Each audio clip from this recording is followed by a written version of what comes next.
If you were an enthusiast in the late 60s, you didn't have a lot of choices in what you could drive.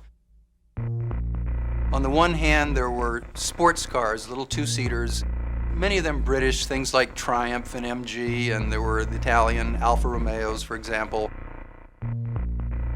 On the other end, there were muscle cars, cars with big V8 engines that came out of Detroit. A lot of power, but very much straight-line performance.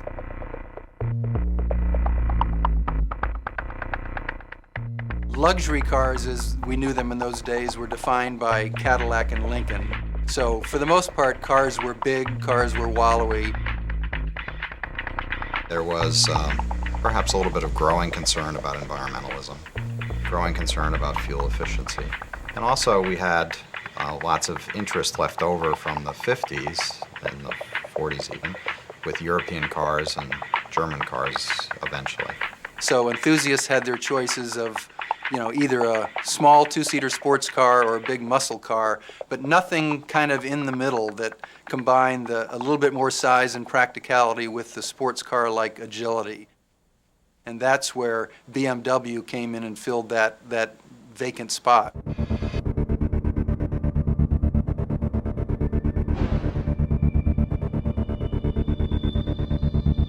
I was finishing school at the time, and I was getting ready to buy my first new car. And only months from that, this David E. Davis article in Car and Driver in 1968 came out, Turn Your Hymnals to 2002, and he raved about this car. Now, interestingly enough, it wasn't just that a 2002 was new and somewhat unknown.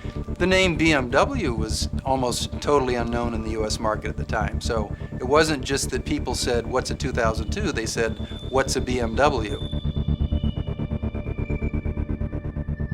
It was absolutely revolutionary.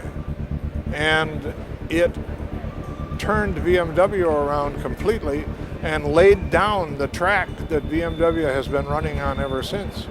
It's just an incredibly good little car that had the effect of startling every single person who got in and drove it for the first time.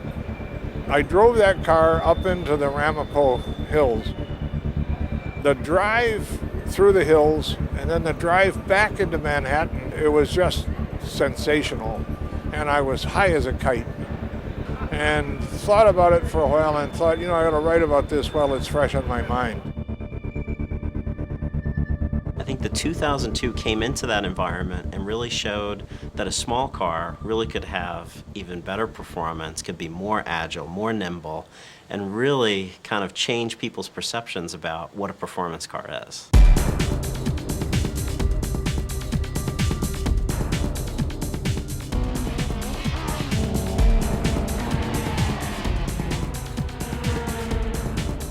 I think everybody looks back and points to that article as, the one piece that really put BMW on the map in the U.S.